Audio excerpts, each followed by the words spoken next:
menjadi suatu hal yang akan menjadi tantangan ke depan adik-adik, ya. Orang tua pasien akan bertanya, bagaimana kelak pertumbuhan gigi anak saya, ya. Jadi barangkali di dalam konsep inilah kita coba membangun, ya, mempersiapkan diri ke depan bahwa pemahaman konsep tumbuh kembang dentokraniofacial itu penting sekali untuk dokter gigi. Jadi di dalam mempersiapkan diri ke depan 5 tahun akan datang, adik-adik akan menjadi dokter gigi. Nah, konsep tumbuh kembang inilah yang harus kita ketahui. Tumbuh kembang dari apa? Dari gigi, dari rahang, dari kraniofacial yang ada, ya. Nah, ini diperlukan kompetensi untuk mengidentifikasi kelainan dalam upaya deteksi dini, kemudian mendiagnosa, penentuan rencana perawatan dan penanggulangan kelainan akibat gangguan tumbuh kembang gigi dan tulang rahang. Jadi dari judul saya sudah bisa membayangkan ini memang kompleks, ya. Tumbuh kembang dari bahan bakunya dulu, dari bahan dasarnya, kemudian apa yang terjadi di dalam proses pematangan, proses perkembangannya, ya, sehingga kita akan mendapati bahwa ketika dentofasial ini dalam proses tumbuh kembang, maka muncullah mungkin makna kepuasan emosional bagi anak di era globalisasi. Jadi kalau tadi saya di awal saya katakan mungkin orang tua akan membawa anaknya dan bertanya, bagaimana mengenai tumbuh kembang gigi anak saya, tumbuh kembang dari rahang anak saya, di dalam profil wajah itu menentukan, ya, tampilan seseorang itu akan ditentukan oleh profil wajah. Nah, struktur yang membangun tentunya adalah tulang, kemudian otot, ya, untuk mengekspresikan wajah. Nah, ini yang dikatakan bahwa makna kepuasan emosional anak di era globalisasi itu semakin kompleks dan akhirnya dapat berpengaruh terhadap proses tumbuh kembang, ya. Jadi apakah ketika seorang anak dengan ada suatu deviasi atau suatu penyimpangan di dalam tumbuh kembang, kemudian di dalam tampilan, maka dia akan mempunyai suatu masalah dan itu tergantung kepada tingkat emosionalnya juga, sehingga saya menganggap bank ini bukan hanya berbicara mengenai struktur, ya, tetapi sampai kepada pematangan emosional, kemudian bagaimana kognitif dari seorang anak. Dalam hal ini ketika kita katakan bahwa bertumbuh mulai dari pembentukan janin, kemudian sampai kepada fetus, ya, kemudian setelah lahir menjadi anak bayi, kemudian bertumbuh menjadi anak yang masa kanak-kanak, kemudian remaja, dewasa, sampai kepada penuaan. Nah, konsep tumbuh kembang ini akan berakhir ketika seseorang itu sudah tidak ada lagi atau berakhir di dalam kehidupan ini. Nah,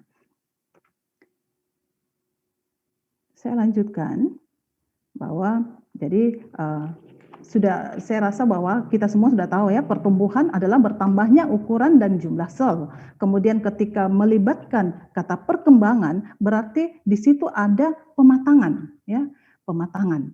Nah, pertumbuhan wajah ditentukan oleh beberapa faktor. Yang pertama adalah ras, kemudian jenis kelamin, usia, dan genetik. Jadi kalau kita katakan faktor ras, berarti di sini adalah bagaimana mengkategorikan manusia dalam suatu populasi, kemudian kita akan telusuri bahwa apakah dia berasal dari suatu usul dengan geografis, letak geografis, ataupun suatu keturunan dari suatu keturunan atau generasi, ya, di dalam suatu kategori kesamaan jasmaninya seperti itu. Kemudian jenis kelamin, kemudian faktor genetik ini yang diturunkan, dan juga usia.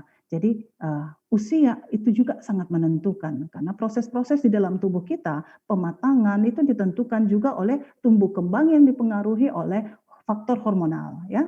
Kemudian di dalam perubahan proporsi tubuh secara keseluruhan, ini kita lihat bahwa ada proporsi di dalam tumbuh kembang dimulai dari 2 bulan, ya, kemudian 4 bulan fetus, kemudian pada saat lahir, ini kalau saya katakan bahwa ada pertumbuhan secara cephalocaudal, ya, gradiennya, di mana Kalau kepala, daerah kranial ini hampir sama dengan daerah tubuh atau batang tubuh ya, trunkus ataupun ekstremitas. Ya, proporsinya itu 50-50%. Kemudian dia akan semakin berkembang pada daerah korpus ya dan ekstremitas. Nah, pada kelahiran maka kepala ini akan mengalami perkembangan pertumbuhan sampai dengan 25%. Ini dari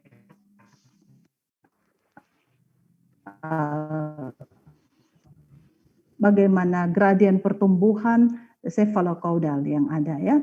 Semakin hari kita lihat kepada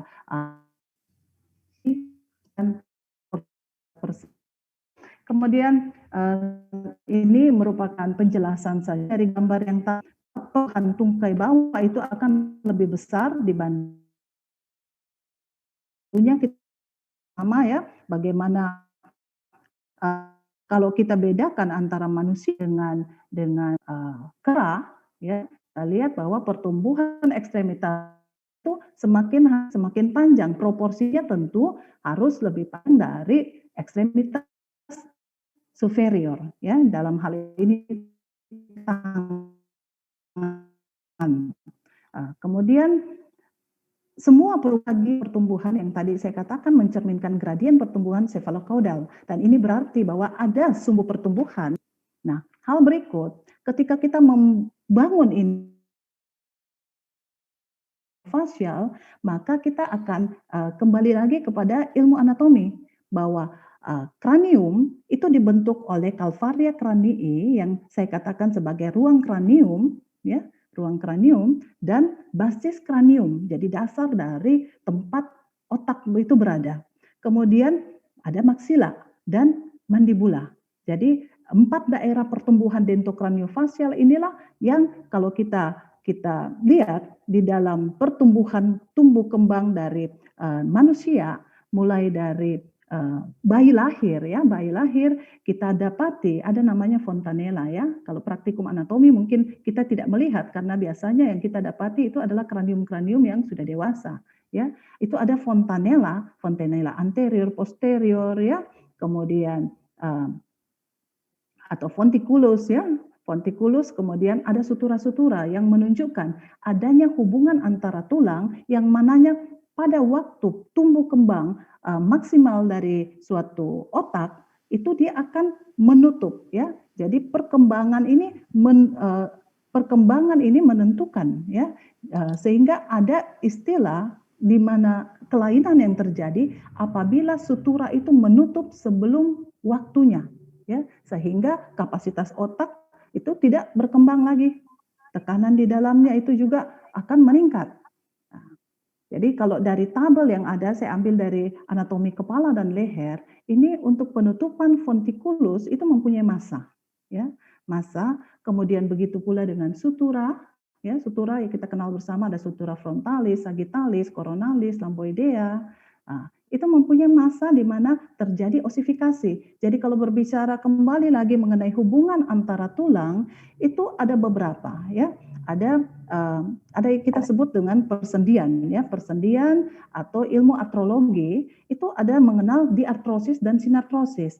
Nah, kemudian kalau berbicara mengenai sutura berarti hubungan antara tulang yang pergerakannya hanya sedikit atau tidak ada pergerakan pada akhirnya karena diperantarai oleh jaringan tulang ya. Nah, inilah yang salah satu contohnya kita digambarkan dengan adanya sutura, dan sutura inilah yang memberikan kita pemahaman bahwa ada faktor pertumbuhan yang mana mempunyai nilai atau mempunyai massa batas akhir yang kita sebut sebagai puncaknya peak, dan disitulah dia tidak akan lagi berkembang ya. Jadi kita punya kranium, kita punya daerah yang membentuk wajah, ini tulang-tulang wajah itu tidak akan lagi bertambah ya.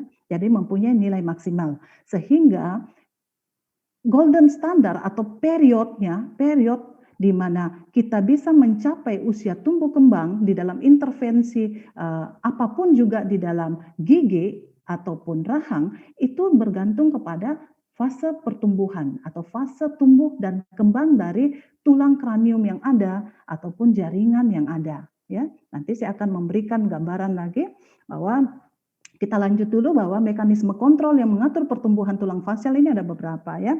Jadi kalau saya katakan bahwa ada faktor atau peranan genetik, kemudian peranan lokal, kemudian kalau pertumbuhan ada yang primer maupun sekunder ya.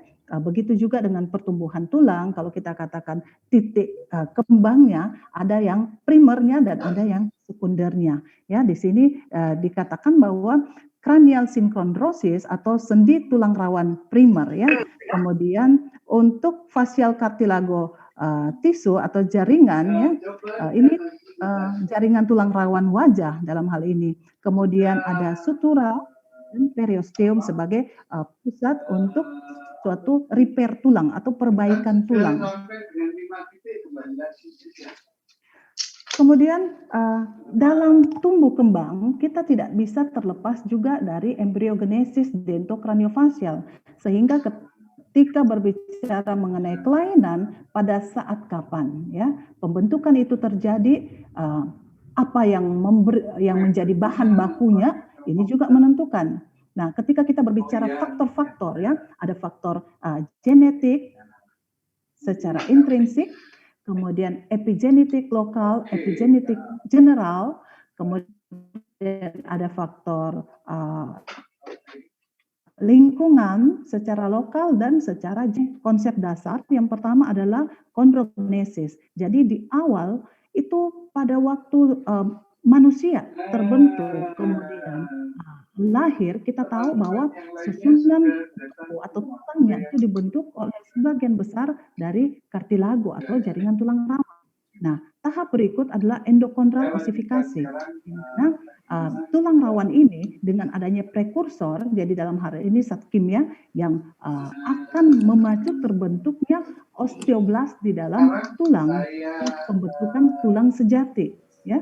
Kemudian untuk intramembran osifikasi ini diberikan suatu gambaran bahwa tidak melibatkan lagi jaringan tulang rawan. Ya, kalau umpamanya terjadi fraktur, maka terjadi pembentukan osteoblast untuk pembentukan repair tulang tersebut. Jadi dari embryogenesis kita bagi atas 3, kondrogenesis, endokondral osifikasi, dan intramembran osifikasi. Nah, di dalam pertumbuhan berlangsung sepanjang sutura yang menghubungkan tulang wajah dan krani. Jadi kita lihat bahwa itu ada batas-batas ya, berbentuk garis yang mana kalau kita perhatikan ada sutura frontonasalis, sesuai dengan namanya menandakan hubungan antara daerah nasal dengan daerah frontal, ya, os frontal. Kemudian sutura frontomaksilar antara daerah os frontal dengan os maksilar. Kemudian sutura sigmomatiko temporalis dan sutura palatinus. Saya lanjut ya, bahwa pertumbuhan wajah kalau kita lihat ini mempunyai kalau saya berikan gambaran terminologi yang menyatakan bidang seperti potongan sagital, potongan transversal, kemudian potongan koronal, itu memberikan gambaran dari arah kita menilai apakah panjang mandibula, ya. Jadi kalau potongan sagital akan memberikan kita gambaran panjang dari suatu mandibula atau kranium. Kemudian kalau potongan dari koronal atau frontal akan memberikan kita gambaran lebar dari rahang yang ada. Ya. Kemudian kalau kita memberikan gambaran suatu bidang, ya, potongan dengan horizontal atau transversal akan memberikan gambaran lebar dari suatu mandibula yang ada. Jadi wajah dan rahang itu relatif kurang berkembang jika dibandingkan pada saat dewasa. Ya. Saat dewasa dia akan berkembang. Nah, ini ada di dalam slide ini. Ya, bagaimana saya mulai dengan maksila. Halo. Ya. Maxanium, ya, di mana pada maksila itu kita temukan banyak sutura-sutura, spheno-occipital, spheno-ethmoidalis, frontomaxillaris, kemudian zygomatico-maxillaris, sutura zygomatico-temporalis, dan sutura palatina. Nah, ini memberikan gambaran apa? Ya, di dalam kehidupan terkadang kita mendengarkan seseorang atau orang yang dewasa menilai anaknya ya, bahwa ini kok dulu wajahnya, tidak cakep ya, tetapi semakin hari kok semakin cakep ya, atau semakin tampan. Begitu pula dengan anak-anak cewek mungkin ya, waktu kecil dia cantik, tetapi, setelah besar itu kecantikannya hilang ya. Nah, ini memberikan kesan bahwa jangan cepat-cepat menilai ketika masih ada proses tumbuh dan kembang dari kraniofasial, ya. Karena ini menentukan proporsi dari wajah. Mengenai kecantikan ya, bagaimana tulang itu menunjang hidung ya, kemudian alveolar kita atau kita katakan daerah maksila mandibula itu akan menunjang bibir sehingga memberikan proporsi wajah yang baik, proporsi wajah yang seharusnya ya. Jadi itu kita bisa menilai bahwa dahulu dia tidak terlalu cantik, kemudian kok semakin hari semakin cantik ya. Mungkin seperti itu kita akan temukan. Nah, pertumbuhan maksila itu akan bergerak ke depan dan ke bawah. Kemudian pertumbuhan endokondral dari basis kranii ke daerah septum nasi. Ya. Jadi ini adalah titik kembang dari tulang kranium yang ada pada maksila. Nah, bagaimana dengan mandibula? Kita tahu bahwa pusat pertumbuhan dari suatu mandibula itu dari daerah kondilnya ya. Jadi kalau belajar anatomi kita sudah tahu bahwa yang mana yang kita sebut sebagai korpus mandibula, kemudian yang mana sebagai processus condylaris, processus coronalis, kemudian angulus mandibulae ya. Jadi ada istilah gonion, kemudian condylus ya atau kondil ya, sehingga titik-titik di mana nanti kita menentukan apakah ini normal atau tidak itu bisa kita ketahui ketika kita melihat usia, kemudian tahap pertumbuhan dan perkembangan. Ini memberikan arah bahwa bagaimana di awal pertumbuhan mandibula ke anterior itu sangat cepat. Sehingga pada waktu bayi dilahirkan, posisi dagu itu dia akan lebih ke posterior dari maksila dan bertambahnya umur maka hubungannya menjadi harmonis. Lebar mandibula akan mengikuti kondilaris mandibula dan berhubungan dengan tulang kranial yang ada. Nah, selanjutnya ini mengenai bagaimana unit skeletal dari mandibula ya. Dari tadi saya sudah katakan bahwa struktur itu harus kita ketahui, harus kita hafal mati ya. Bagaimana anatomi dari titik-titik yang ada, kemudian struktur-struktur sesuai dengan penamaannya, kemudian otot-otot ya yang melekat, yang menggerakkan tulang. Karena kenapa otot itu menjadi penting ya? Ketika kita berbicara konsep bahwa pertumbuhan itu juga dirangsang oleh aktivitas ya. Kalau ada katakan bahwa faktor lingkungan, bagaimana seseorang itu mengunyah ya, aktivitas pengunyahan, mastikasi itu akan merangsang pertumbuhan tulang. Karena kita ketahui bahwa otot kan kalau ada origo, ada insersio, maka otot itu melekat pada tulang, kemudian ketika kita bicara insersio, dia akan melekat pada bagian yang akan digerakkan. Jadi aktivitas itu akan merangsang pembentukan osteoblast yang ada. Sehingga kita lihat juga anak-anak yang kalau makannya itu suka mood ya, suka merendam makanan di dalam mulut, itu perkembangan dari rahang itu berbicara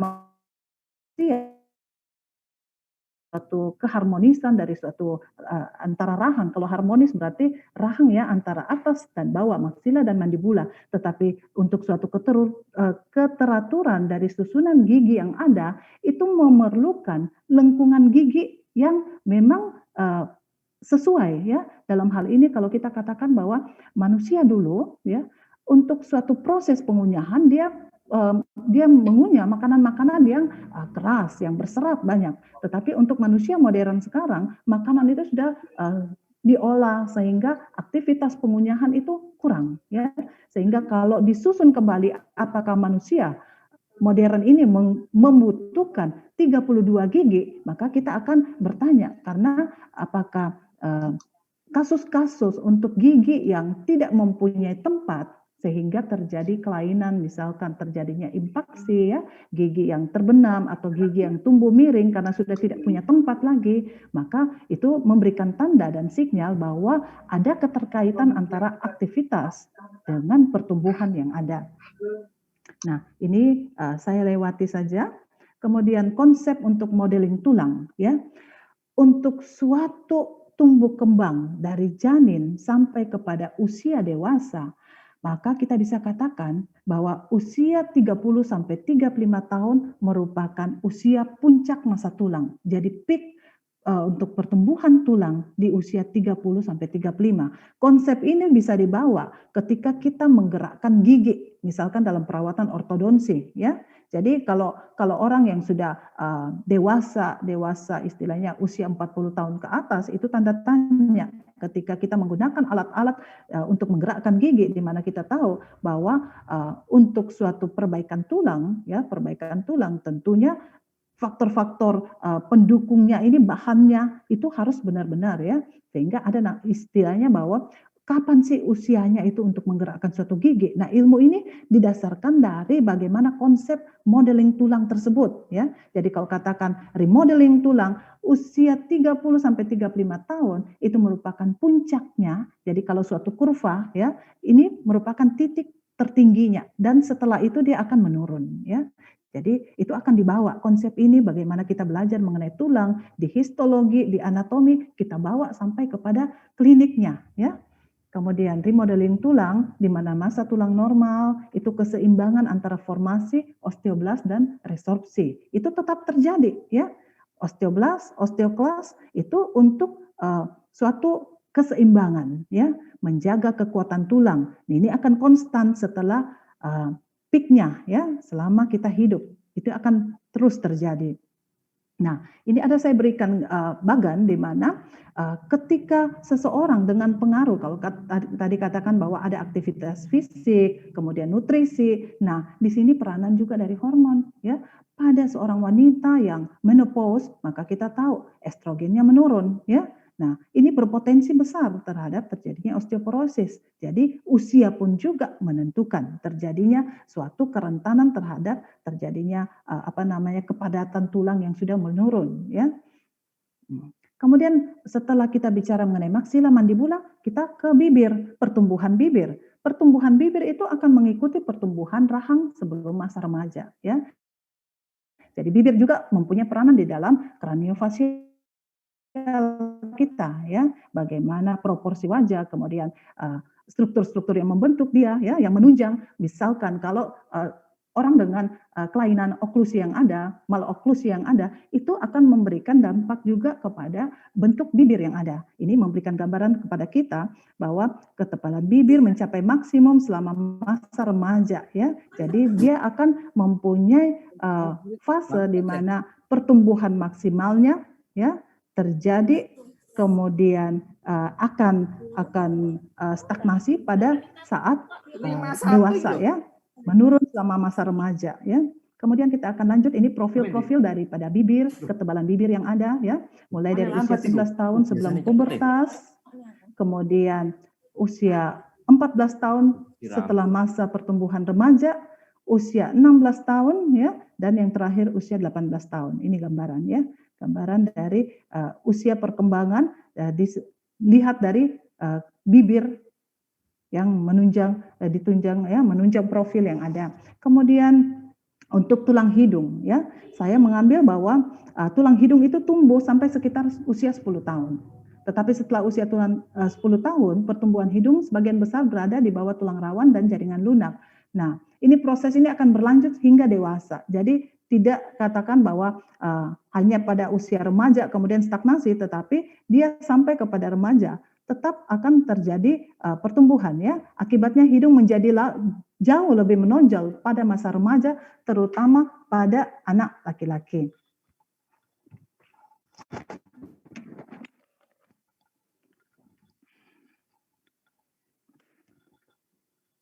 Ya.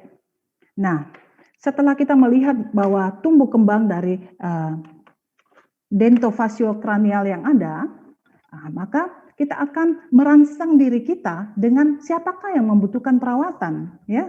Siapakah yang membutuhkan perawatan, terutama dengan adanya kelainan dentofasial yang ada, ya. Jadi pasien yang mengalami kelainan dentofasial, ya, tentunya akan merasakan adanya diskriminasi sosial karena penampilan wajah, dan ini membuat masalah pada psikososial yang ada. Kemudian masalah fungsional oral. Nah, kesulitan di dalam gerakan rahang. Dalam hal ini kalau kita katakan adanya gangguan dari TMJ bisa. Dan masalah dalam pengunyahan, penelanan atau bicara. Jadi seluruh fungsi-fungsi stomatogenasi ini akan terganggu ya. Apakah dari fungsi menelannya, pengunyahan, berbicara ya.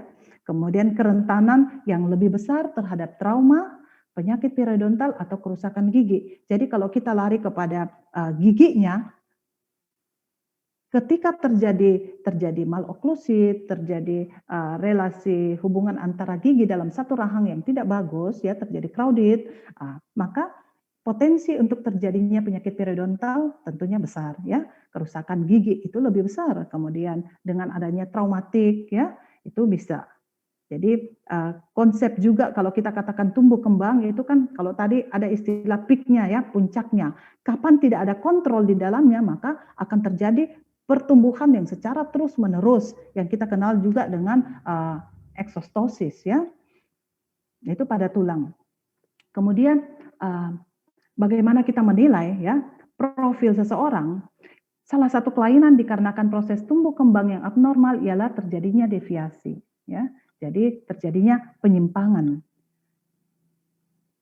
Penyimpangan ya bisa kita katakan menyebabkan asimetris dari wajah. Jadi wajah tidak simetris ya. Nah, asimetris wajah ini atau ketidakseimbangan yang terjadi pada wajah dalam hal ukuran bisa dalam bentuk dan posisi apakah itu kiri ataupun kanan ya. Kemudian di dalam menegakkan suatu diagnosa apakah dia mengalami asimetri wajah, dan dental ini dapat diperoleh dengan pemeriksaan klinis. Kemudian ada juga radiografi untuk menentukan penyebab utamanya, apakah berkaitan dengan jaringan lunak, skeletal, dental, atau fungsional yang ada. Ya.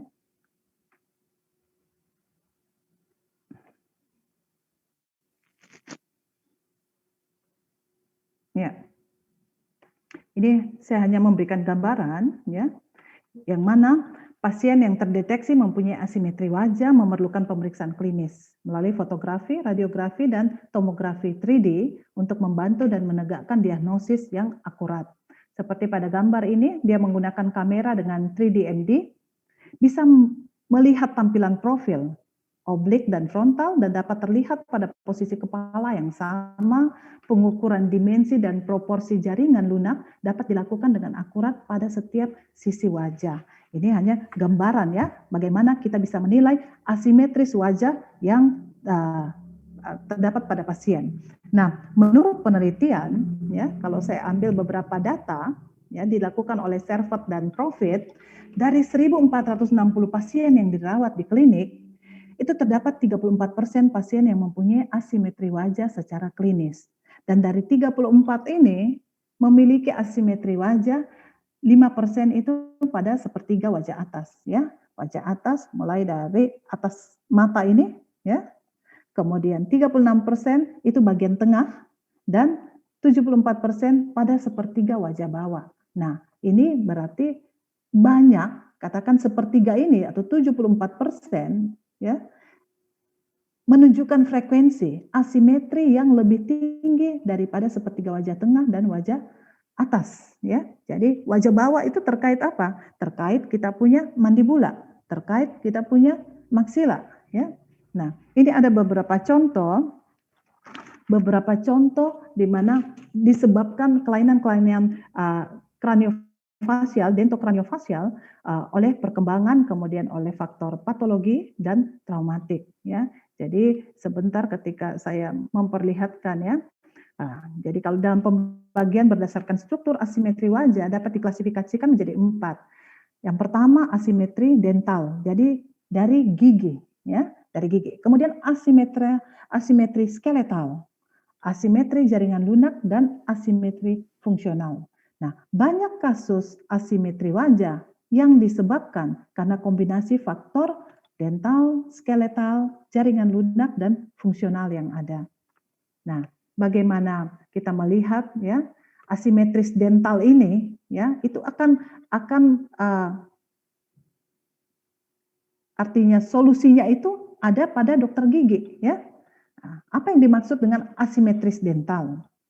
Ini merupakan ketidakseimbangan gigi keligi dan asimetri dapat dikelompokkan menjadi 3, yaitu ketidakseimbangan yang disebabkan oleh jumlah gigi dan lengkung gigi yang tersedia, ya. Saya pernah mencoba bagaimana mencetak rahang-rahang dari beberapa suku yang ada di Sulawesi Selatan, itu ada suku Makassar, suku Bugis, suku Mandar, kemudian suku Toraja. Saya bagi di dalam 4 ya kategori itu, kemudian dicetak giginya untuk bisa mengukur lengkung rahang, kemudian besar dari mesiodistal, kemudian cervico-insisal dari gigi incisivus, kemudian bisa melihat dari dia punya frenulum palatinalis ya, fisuranya, itu bisa untuk melihat perbedaan-perbedaan yang ada, tinggi dari frenulum ya, perlekatannya untuk bisa memberikan gambaran ya, bagaimana apakah ras itu menentukan atau terjadi perbedaan atau kita bisa melihat data-data bahwa ada perbedaan antara setiap ras yang ada ya. Nah, kemudian ketidakseimbangan jumlah rahang, gigi rahang atas dan rahang bawah pada segmen yang sama dan ketidakseimbangan lengkung gigi rahang atas dan rahang bawah secara keseluruhan atau sebagian.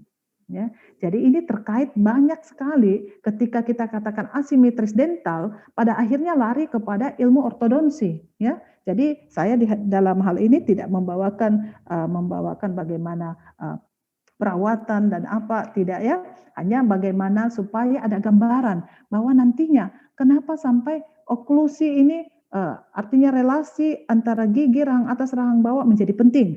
Bagaimana hubungan antara satu gigi dengan gigi yang lain dalam satu lengkung rahang itu menjadi penting. Itu karena ada yang kita katakan faktor dentalnya ya. Kemudian bagaimana hubungan tulang di dalam tahap perkembangan dan pertumbuhannya.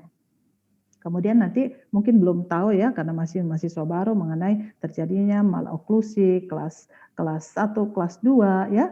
Tetapi di dalam pemahaman yang pertama bagaimana relasi antara gigi rahang atas dan rahang bawah itu konsepnya harus sudah diketahui ya, bagaimana itu kalau umpamanya gigi molar 1 rahang atas itu ada bagian-bagian kita katakan cups mesiobukal, dia akan beroklusi atau dia akan berhubungan dengan gigi molar 1 rahang bawah, tempatnya yaitu pada sulcus bukal ya, seperti itu. Jadi bagaimana konsep ini kita kembangkan, bagaimana dia berelasi atau bagaimana yang normalnya ya. Kemudian asimetri dental dapat disebabkan oleh faktor genetik dan faktor lokal. Nah, genetik ini memegang peranan dan kalau saya katakan bahan bakunya sudah terjadi kelainan, itu sulit ya, intervensi apapun juga dengan perkembangan kita katakan sudah ada biologi molekuler ya, tetapi tidak bisa menjangkau ini ya. Kalau dia punya bahan bakunya sudah demikian itu susah ya. Tetapi kita sebagai nanti dokter gigi ya, adik-adik sebagai calon dokter gigi, konsep bahwa suatu kelainan ketika dia ditangkap atau bisa dideteksi sedini mungkin, itulah di mana kita bisa untuk meminimalkan kerusakan, meminimalkan suatu kelainan yang terjadi sehingga hasilnya pun juga bisa membawa suatu kepuasan bagi pasien ya. Nah, katakan faktor genetik inilah yang mempengaruhi diameter lebar mesiodistal. Ya, mesiodistal berarti menyangkut ukuran gigi, ya, struktur gigi, besar kecilnya gigi, ya. Kemudian kalau tadi saya katakan bahwa istilah-istilah jangan dilupakan, ya, bahwa kita mempunyai fase di mana terjadi pergantian gigi dari gigi desidui ke gigi permanen. Kemudian ketika kita katakan gigi itu bertumbuh, cuma terjadi pergantian sebanyak 2 kali, tetapi ketika kita bilang ada fase perkembangan dari suatu gigi, kita lagi menilai bahwa erupsi gigi itu jangan dilupakan, kapan dia waktunya erupsi. Nah, erupsi ketika dia bisa menembus di dalam mukosa, terhadap mukosa, ya, jadi kalau gigi dia mau keluar, mau erupsi, dia harus tembus tulangnya dulu, ya, tulang alveolar, kemudian dia buka itu jaringan lunak yang ada, ya. Nah, apakah kita sudah katakan bahwa cukup sampai situ? Ya, ternyata di dalam kembang gigi, ya, kita harus juga menilai bahwa ketika gigi sudah erupsi, kemudian membuat suatu hubungan antara gigi atas, gigi bawah yang kita sebut sebagai oklusi, ya, disitulah nanti fungsi-fungsi dari peranan ada kita katakan tinggi daripada gigitan, ya, vertikal dimensi, kemudian freeway space, karena dalam posisi istirahat itu rahang atas dan rahang bawah tidak bertemu, ya. Kemudian ketika dia bertemu, ya, kita katakan terjadi centric oklusi, ya, ini menentukan kita punya profil juga. Jadi tinggi dimensi vertikal dari ujung, kalau saya katakan ujung dari hidung ke daerah dagu, ya, itu menjadi titik-titik di mana kita patokan-patokan di dalam tumbuh kembang juga, ya, normalnya berapa, ya. Kemudian hal yang saya mau katakan bahwa ketika sudah erupsi itu bukan berarti berhenti sampai di situ, karena ada tahap-tahap perkembangan dari suatu gigi di mana ketika dia muncul ternyata foramen apikalnya pun belum menutup. Jadi konsep ini dipindahkan lagi di dalam perawatan endodontik, ya. Kapan perawatan saluran akar bisa dilakukan, ya, ketika kita katakan bahwa giginya, ya, akar gigi ini sudah bertumbuh berkembang secara sempurna dengan terjadi penutupan dari foramen apikalis yang ada, ya. Jadi bahasa saya adalah bahasa yang masih umum-umum, ya. Jadi memang bahwa memang ketika kita belajar apa yang dikatakan faktor-faktor lokal, ya, saya lanjut dulu. Faktor lokal yang dipengaruhi oleh lingkungan mencakup prematur loss gigi decidui. Jadi tadi saya sudah katakan bahwa ada 2 kali atau 2 tahap pergantian gigi decidui. Nah, ternyata ada gigi yang belum saatnya tanggal, ternyata dia tanggal, ya. Apakah karena trauma ataukah karena karies yang ada, kemudian rusak giginya, akhirnya akarnya pun juga lepas atau dicabut. Nah, itu yang kita istilahkan sebagai prematur loss gigi decidui, ya. Kalau terlalu cepat dicabut gigi susunya itu akan memberikan pengaruh terhadap tumbuh kembang rahang yang ada, ataukah kesempatan untuk mempertahankan ruangnya itu tidak ada. Kenapa? Karena gigi itu selalu bergerak ke arah yang kosong. Sesuatu seperti kalau saya kasihkan gambaran, lidah, kalau lidah tidak dibatasi oleh tepi daripada gigi ataupun tulang alveolar, maka lidah juga akan melebar, ya, yang kita istilahkan sebagai makroglossi, ya, bisa menjadi lebih besar, ya. Itu biasanya terjadi pada orang-orang tua yang sudah tidak punya gigi dalam waktu yang lama, ya. Sudah tidak pakai gigi palsu juga, ya, seperti itu. Kemudian ada istilah juga supraposisi, ya, atau ya, supraposisi dalam arti ketika satu gigi terlalu cepat dicabut, maka gigi lawannya itu, ya, antagonisnya itu akan bertumbuh ke arah gigi yang kosong itu, ya, karena sudah tidak ada temannya, ya, sudah tidak ada pasangannya di dalam menggigit, maka dia akan bertumbuh lebih panjang, seperti itu. Kemudian asimetri skeletal, ya. Asimetri skeletal dapat terjadi pada satu tulang saja seperti maksila atau mandibula, ataupun melibatkan beberapa tulang pembentukan wajah. Nah, ini sebagai contoh adalah hemifasial mikrosomia, ya, yang terjadi. Jadi pertumbuhan daripada wajahnya, jadi dalam hal ini saya katakan maksila ataupun mandibula, itu bisa terjadi pada salah satu sisi saja, ya, menyebabkan asimetri skeletal. Ini contoh dari mikrosomia hemifasial yang parah, ya, pada seorang gadis. Kemudian asimetri fungsional, ya, terkait dengan gigi yang ada, ya, fungsinya, melibatkan fungsinya. Di sini asimetri fungsional merupakan suatu keadaan di mana terjadi pergerakan mandibula ke arah lateral atau ke anterior posterior yang disebabkan oleh karena adanya gangguan oklusi, sehingga menghalangi tercapainya oklusi sentrik yang benar, ya. Jadi ini gambaran-gambaran yang ada mengenai asimetri fungsional. Jadi karena posisinya yang tidak beraturan, ya, sehingga terjadi gangguan dari fungsi yang ada. Asimetri jaringan lunak. Jadi yang membangun tadi selain tulang, kemudian tulang wajah, kemudian gigi, kita lari kepada jaringan lunak, ya. Jadi pembentukan jaringan lunak pun juga ketika mengalami gangguan, ya, maka terjadi diskrepansi midline ya. Jadi terjadi pergeseran. Jadi midline-nya. Kemudian asimetri jaringan lunak biasanya dapat disertai dengan penyakit seperti hemifasial atrofi ya. Seperti ini. Kemudian acquired disebabkan oleh karena penyakit atau adanya trauma. Ya, ini fraktur pada kondiler ya. Kemudian untuk yang kongenital ini memberikan gambaran ya, memberikan gambaran bagaimana celah langit-langit, celah bibir yang terjadi, kemudian dilakukan rekonstruksi kembali ya, artinya diperbaiki ya. Kita lihat daerah palatinalnya ya, post treatmentnya akan seperti ini ya.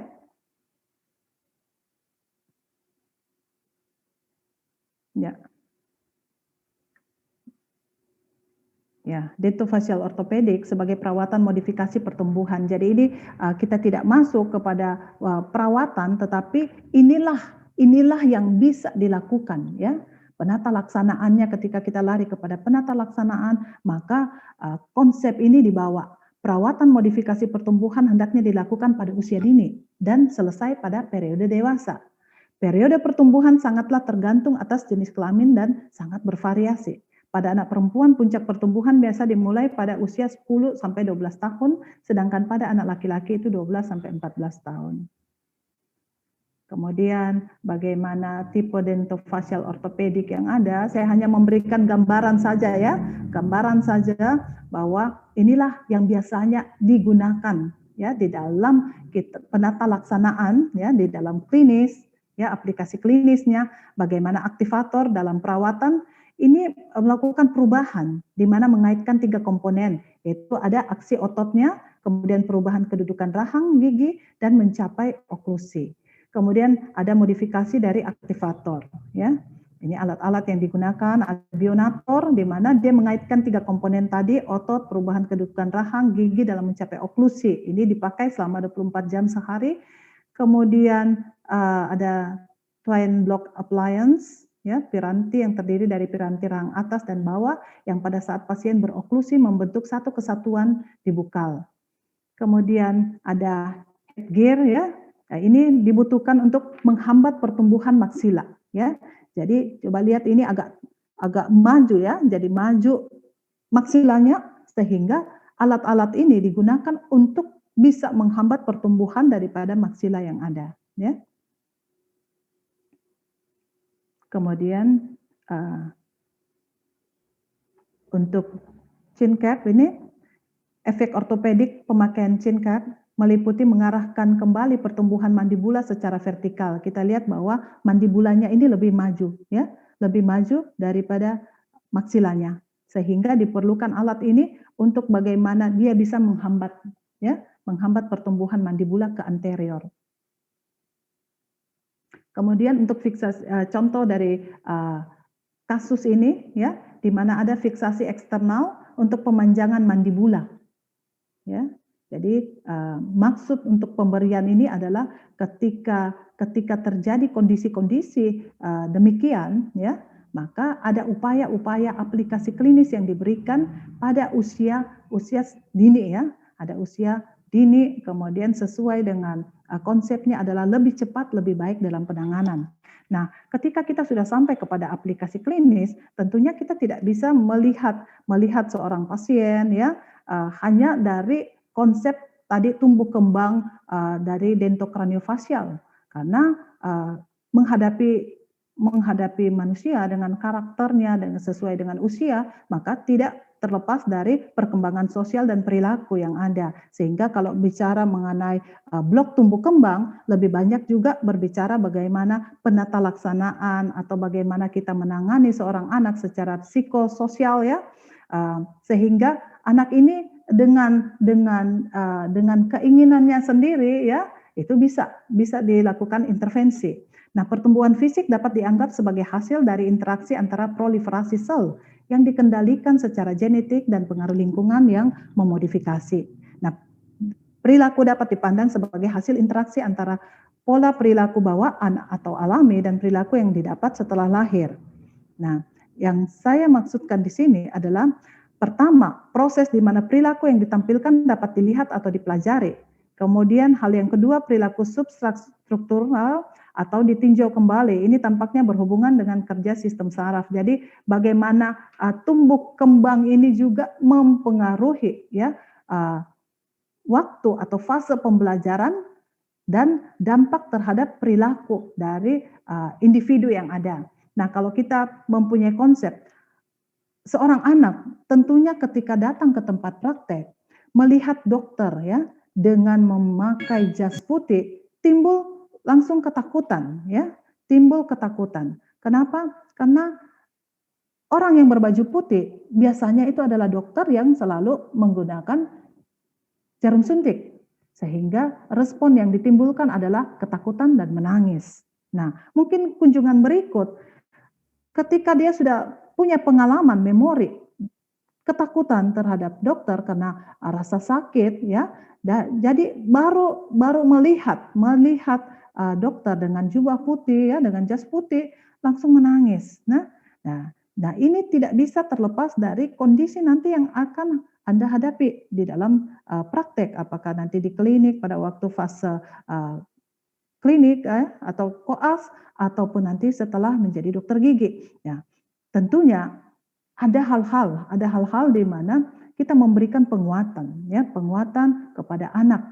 Misalkan kalau pada gambar katakan memuji seorang anak untuk perilaku yang diinginkan, bisa melakukan satu tahap ya, membuka mulut untuk kita melihat, kita berikan dia apresiasi mungkin ya. Penguatan positif dengan kata-kata, dengan sentuhan ya. Ada tell show do seperti itu di dalam mempelajari mengenai ilmu psikologi anak ya. Nah, kemudian biasanya juga memberikan apresiasi dengan berbagai macam cara lah ya. Apakah ada coklat yang diberikan kepada anak setelah dia berhasil melakukan atau mengikuti instruksi yang diberikan dalam perawatan. Kemudian pembelajaran atau observasional atau modeling ini memberikan kita bahwa anak-anak itu selalu dia menangkap ya, menangkap situasi yang ada ya, dia mempelajari observasi ya perilaku yang ada.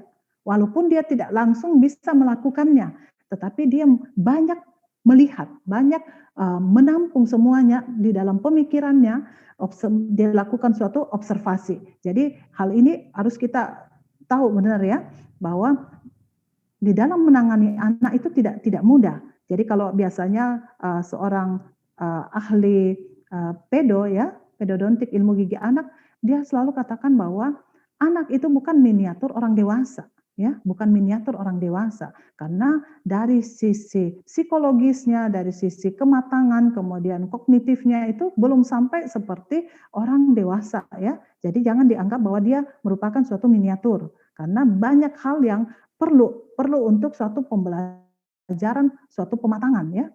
Kemudian kita melihat dalam gambar bagaimana ketika anak itu mulai disosialisasikan, ya, tidak harus dia langsung dilakukan tindakan, tetapi perlu pendekatan emosional, ya. Nah, contohnya dengan mungkin saudaranya yang diantar ke dokter gigi, kemudian dilakukan perawatan, anak ini hanya melihat saja ya, dan dia bisa menangkap bahwa oh ternyata bukan seperti yang ada di bayangannya, bahwa suntik itu sakit ya, ataupun bagaimana ya, artinya di dalam persepsinya.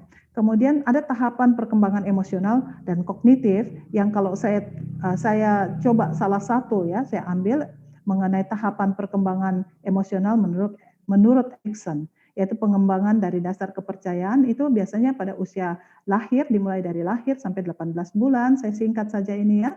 Kemudian perkembangan otonomi itu 18 bulan sampai 3 tahun ya. Ini gambaran di mana sudah mulai dia bersaing ketika ada temannya, ada saudaranya sering berkelahi ya, seperti itu. Kemudian perkembangan inisiatif itu di usia 3 sampai 6 tahun. Nah, ini memberikan gambaran, hati-hati juga ya kalau kita memberikan perawatan buat anak ya, kalau membutuhkan suatu keberlangsungan, biasanya anak ini dia tidak akan percaya dengan omongan kita ya yang bersifat abstrak, dia tidak akan mempercayai itu. Kemudian pada usia 7 sampai 11 tahun, ini biasanya timbul, saya katakan kalau saya ambil di sini, mereka dimotivasi dengan peningkatan penerimaan dan status dari kelompok sebayanya. Jadi lebih terpengaruh kepada teman-temannya. Kalau temannya lakukan sesuatu, dia juga ya. Jadi belajar dari teman sebaya. Kemudian identitas pribadi usia 12 sampai 17 tahun. Nah, inilah yang paling banyak kita temukan di dalam ketika kita menghadapi ada kelainan-kelainan yang terjadi pada dentokraniofacial, maka mereka dengan sendirinya akan datang ya, akan datang. Jadi konsep kooperatif ini kita bisa dapatkan pada pasien dengan usia-usia seperti ini ya. Jadi kalau umpamanya perawatan orto itu bagus juga ketika dimulai pada usia-usia dini seperti ini, ketika dia sudah mulai pubertas ya, karena kita tahu konsep tumbuh kembang rahang itu puncak-puncaknya di situ. Kemudian bibirnya dan sebagainya jadi jaringan lunak, jaringan keras itu di usia pubertas ya. Jadi kalau kita bisa tangkap di daerah sini itu bagus. Kenapa? Karena ada motivator, dia sendiri yang inginkan, bukan orang tuanya ya. Ini yang saya mau angkat seperti ini. Kemudian ada pengembangan intimasi dewasa muda ya. Faktor yang mempengaruhi perkembangan hubungan intim mencakup semua aspek dari setiap orang dalam hal penampilan, kepribadian, emosional, kecerdasan dan lain sebagainya. Kemudian tadi saya menangkap waktu lagu dari atau himne dari Fakultas Jember ini ya, FKG Jember, ada dikatakan mekar bersemi penerus bangsa. Ya, inilah yang kita harapkan dari pembelajaran ya, bahwa ilmu itu harus kita berikan ya kepada generasi penerus, di mana kita harus mempersiapkan generasi penerus. Jadi kalau yang hadir di sini tentunya sudah masuk ke dalam kategori dewasa ya. Kita mengharapkan bahwa dengan adanya pembelajaran yang ada, ilmu-ilmu yang sudah kita dapatkan, bagaimana itu tidak tinggal dalam diri kita saja, tetapi kita teruskan kepada generasi. Jadi kalau tadi sudah saya berikan mengenai tumbuh kembang, ini sudah slide-slide terakhir ya. Tumbuh kembang, bagaimana deteksi dini dengan pengetahuan yang ada ya. Kemudian bagaimana kita bisa memberikan kepercayaan kepada pasien itu dari ilmu yang kita sudah punyai ya. Jadi pertanggungjawaban ilmu itu jangan hanya pada diri kita tetapi kita transferkan ya kepada generasi penerus. Nah, kenapa? Karena kita juga yang dewasa ini pada akhirnya harus mempersiapkan ya, seperti kalau saya berbicara nanti mengenai sel, kemudian sel tulang, kemudian untuk jaringan ya, itu mempunyai masa di mana akan berakhir dia. Jadi kalau setelah melewati masa peaknya, dia akan menurun sampai pada akhirnya semuanya habis ya. Jadi begitu juga dengan usia hidup kita. Tumbuh kembang itu akan berakhir ketika kematian tiba ya. Maka kita harus mempersiapkan diri ya. Jadi kalau tadi dalam hal strukturalnya, kemudian dalam hal emosionalnya, dalam hal kognitifnya, itu semua akan mempunyai batas akhir. Dan inilah kita katakan pencapaian integritas pada usia dewasa akhir. Kemudian untuk perkembangan kognitif, ini saya hanya memberikan saja tahap perkembangan menurut Piaget ya. Sensori motoris pada usia 0 sampai 2 tahun, 2 sampai 7 tahun, 7 sampai 11, 11 ke atas ya. Nah, ini terkait dengan perawatan yang harus diberikan ya. Bagaimana ketaatan, bagaimana kooperatif dari seorang pasien ya, disesuaikan dengan umur yang ada. Nah, di akhir dari kuliah hari ini ya, katakan bahwa tugas Anda nanti adalah sebagai dokter gigi. Nah, sebagai dokter gigi, kita perlu untuk mengevaluasi perkembangan anak dengan cermat dan menyesuaikan bahasanya sehingga konsep yang disajikan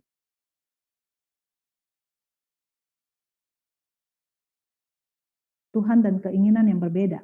Berlaku kuat untuk anak-anak yang variasi dalam perkembangan intelektual dan psikososialnya itu mempengaruhi cara mereka menerima perawatan sama seperti tahapan perkembangan fisik mereka yang berbeda.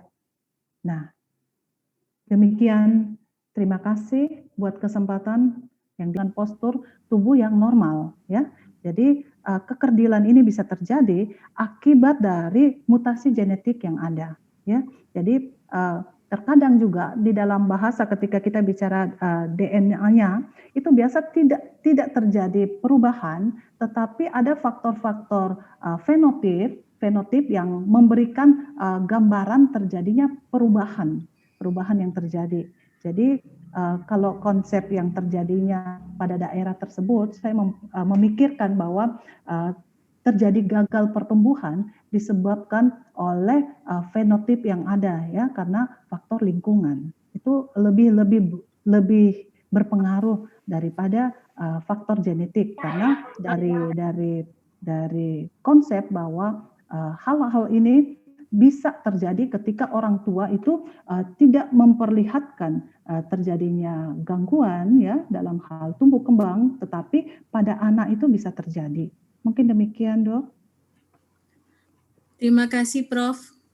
Berarti faktor lingkungannya ini bisa dari kemungkinan bisa dari sanitasi yang buruk atau perilaku ya, Prof ya?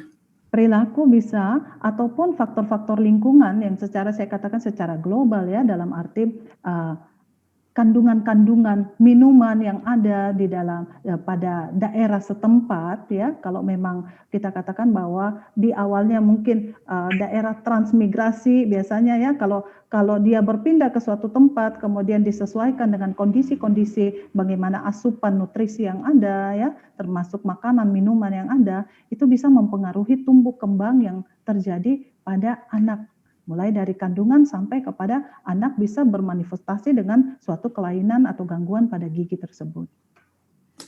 Terima kasih, Prof. Terima kasih. Oke, terima kasih Dr. Agustin. Ini juga ada Prof, kita langsung sambung dari pertanyaannya Prof Mei. Prof Mei, kalau misalkan Prof ingin langsung, monggo Prof Mei, dipersilakan Prof Mei. Baik, terima kasih Dr. Didin atas kesempatan. Selamat pagi Dr. Airin. Selamat pagi Dokter. Senang Dr. sekali Airin saya ketemu ini, Prof Mei. Baru kali ini lagi ketemu, sudah lama tidak. Sudah lama nggak bertemu ya. Prof Mei. Dr. Airin ini kalau dilihat sepintas kok kayak Prof Cikita ya. Ya teman-teman ya, saya pikir ini Prof Cikita. Sudah berapa kali saya mendengar seperti itu Prof Mei. Dikira Cikita, aduh. Cikita. Tadi saya pikir ini kok kayak Prof Cikita ya, terlihat namanya ternyata Prof Airin. Baik Prof, gini Prof, sedikit mau sharing aja kita ya Prof ya. Prof, di dalam gangguan tumbuh kembang itu, gangguan tumbuh kembang itu kita bisa menemukan salah satunya itu adalah makroglosia. Nah tadi Prof Airin mengatakan bahwa kalau pada orang-orang yang sudah kehilangan gigi itu juga lidahnya bisa menimbulkan atau membesar yang kita sebut makroglosia. Kalau saya berpikir bahwa mungkin makroglosia itu yang Prof Airin maksudkan adalah yang terjadi karena benar-benar gangguan tumbuh kembang. Jadi yang maksudnya itu bisa kongenital ataupun herediter begitu ya Prof ya. Karena kalau menurut saya tadi yang contoh-contoh Prof Airin tunjukkan itu memang murni pada anak-anak yang masih masa tumbuh. Jadi memang terjadi kelainan itu memang ada hubungannya dengan gangguan-gangguan growth factor gitu ya kira-kira ya Prof ya. Nah, kalau yang fisiologis, kalau di kami di patologi itu ya Prof, fisiologis itu juga bisa menyebabkan makroglosia. Contohnya tadi yang sifatnya dia sudah pernah mencapai ukuran normal, tetapi karena kehilangan gigi, pada satu waktu dia mempergunakan dalam mastikasi lidahnya itu berlebih, over gitu, sehingga kelihatan membesar, yang kalau kami mengatakan itu adalah hipertrofi. Jadi yang sifatnya bukan gangguan tumbuh kembang tapi kompensasi karena volume selnya bertambah karena dipergunakan lebih banyak dalam mastikasi. Atau nanti yang patologis, yang kemungkinan memang ada tumor-tumor atau ada macam hemangioma atau limfangioma pada lidah, itu juga bisa menyebabkan makroglosia. Kira-kira begitu ya Pak, ya, Iya, yang ya. Benar sekali, Dok. Prof. Mei, bahwa memang apa yang Prof. Mei luruskan tadi itu benar ya, bahwa dari ketika kita katakan makroglosia terkait dengan tumbuh kembang ketika dia sudah mencapai pada kondisi normalnya, ketika kita kaitkan dengan fungsionalnya lagi, seperti tadi dikatakan bahwa ketika tidak dibatasi sesuatu itu dia akan lebih memanjang ya, kemudian tidak ada yang membatasi seperti itu. Jadi dari fungsionalnya ya, jadi anak-anakku sekalian bahwa benar seperti yang tadi dilengkapi oleh Prof. Mei bahwa tidak selalu kita katakan bahwa patologis ya. Jadi ada karena faktor fungsinya ya, sehingga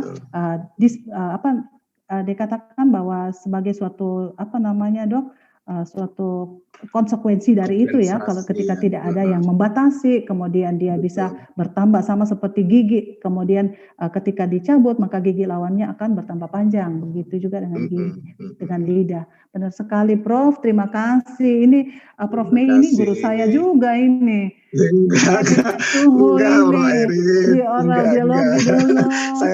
Benar-benar saya senang sekali bisa ketemu, bisa mendapat juga ya support dari Prof. Mei, karena saya itu kalau baru kalau saya katakan guru besar juga baru, kalau Prof. Mei itu guru besarnya udah lama. Terima kasih Prof. Mei.